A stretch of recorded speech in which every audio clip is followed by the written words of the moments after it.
Salam alaikum. On va continuer notre leçon parallélogramme et cas particuliers. Bon, je rappelle les paragraphes. On a fait dans le paragraphe précédent les propriétés des diagonales. On avait dans la propriété 1, si on a un parallélogramme, alors les diagonales ont le même milieu. Et ce milieu, on l'appelait le centre du parallélogramme. La propriété réciproque. Si dans un quadrilatère non croisé, les diagonales ont leur milieu, alors le quadrilatère est un parallélogramme. Et on a laissé cette application. J'espère que vous l'avez bien traité. On va la corriger ensemble. On trace la figure. Le triangle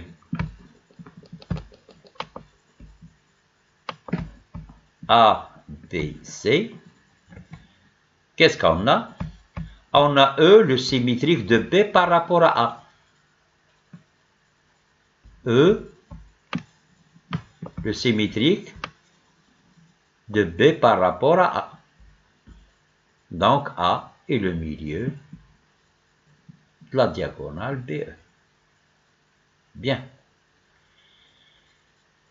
Et on a aussi F, le symétrique de C par rapport à A. Donc A est le milieu de FC. Qu'est-ce qu'on a trouvé? On a trouvé A, le milieu de EB et de FC. Donc, les diagonales EB et les diagonales FC ont le même milieu.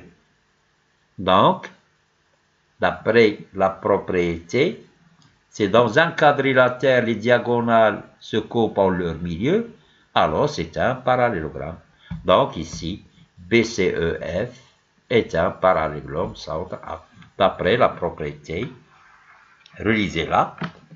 Oui, c'est dans un quadrilatère, les diagonales se coupent en leur milieu, alors c'est un parallélogramme. On continue maintenant. On va voir maintenant les propriétés des côtés. On a un parallélogramme ABCD. O, c'est le centre de symétrie. Donc,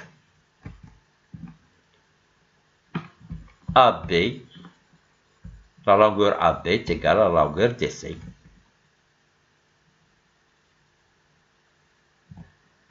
On peut le montrer. A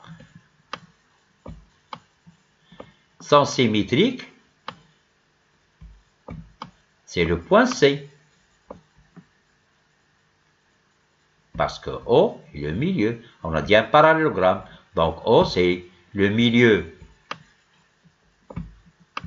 de la diagonale AC. Donc O, le milieu de AC, donc le symétrique de A, de C. On prend B ici. Le symétrique de B, ça c'est seulement de notation entre nous, hein, pour rédiger dans la copie, on doit écrire le symétrique de A par rapport au point O et le point C. Le symétrique de B par rapport au O et le point D. Ici seulement c'est pour l'explication. Et on a vu que la symétrie centrale conserve la longueur. Donc, la distance AB est égale à la distance CT. Voilà. Même chose, le symétrique du segment AD et le segment CB. Donc, AD égale à BC. C'est pour ça qu'on met les signes d'isométrique. Qu'est-ce qu'on a trouvé? Si on a un parallélogramme, on a trouvé que les deux côtés opposés ont la même longueur. Lisez la propriété. Dans un parallélogramme, les côtés opposés ont la même longueur. Donc, on parle ici des côtés opposés. Et on a vu dans la division que les côtés opposés d'un parallélogramme, ils sont parallèles.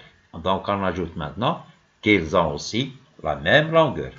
Réciproquement, si dans un quadrilatère non croisé, les côtés opposés ont la même longueur, donc on peut dire que c'est un parallélogramme. Lisez-la. Si un quadrilatère non croisé a ses côtés opposés 2 à 2 égaux, alors c'est un parallélogramme. C'est ce qu'on vient de prouver. On va maintenant parler des propriétés des angles.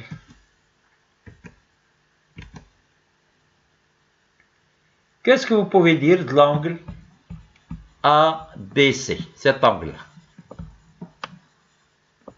avec l'angle ADB? On utilise toujours la symétrie centrale. Donc l'angle ABC,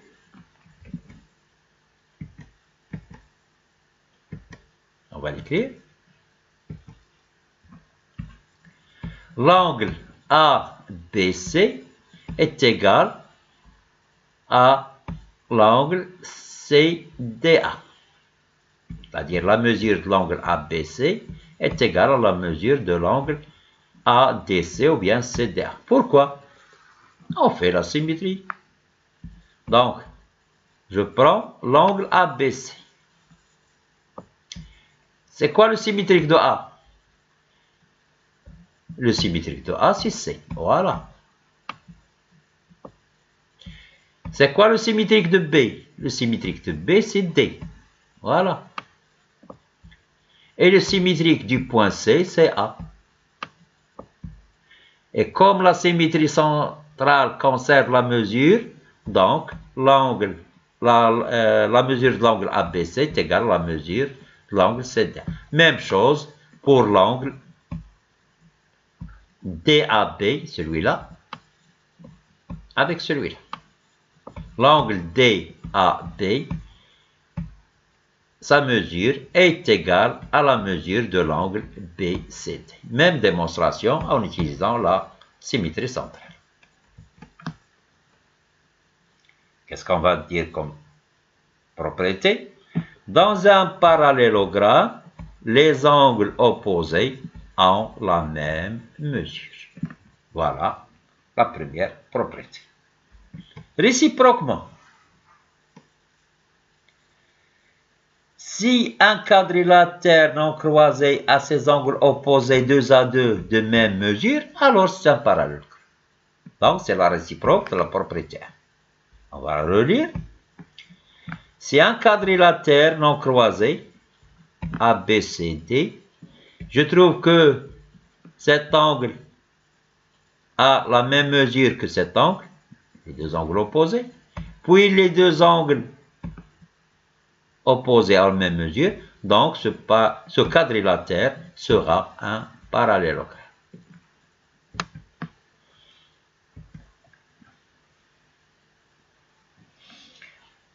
Une autre propriété. Si maintenant seulement dans un quadrilatère non croisé, ces deux côtés opposés AB et DC ont la même longueur et sont parallèles, donc on peut juger que c'est un parallélogramme. Si un quadrilatère non croisé a deux côtés, seulement les deux, sans parler des deux autres, si un quadrilatère non croisé a deux côtés opposés parallèles et de même longueur, alors c'est un parallélogramme. Très bien. Bon, on va voir maintenant comment reconnaître un parallélogramme. Premier cas. Si un quadrilatère, toujours un quadrilatère non croisés.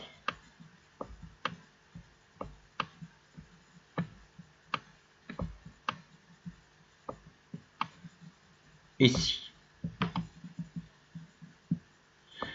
C'est un quadrilatère non croisé assez diagonal qui se coupe en leur milieu, donc c'est un parallélogramme.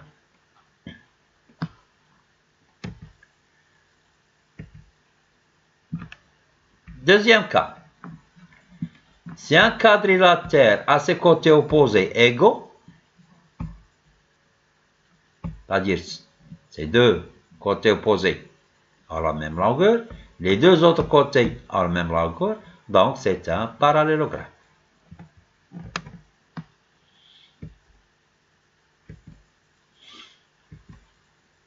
On a vu une autre propriété. Si dans un quadrilatère non croisé, toujours, non croisé, je l'écris en abréviation parce que je viens de l'écrire. Si un quadrilatère non croisé a deux côtés opposés, parallèles et égaux, alors c'est un parallélogramme. Seulement deux côtés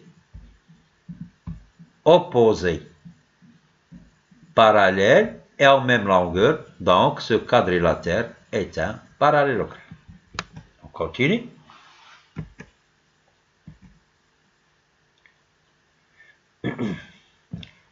Si dans un quadrilatère non croisé, toujours,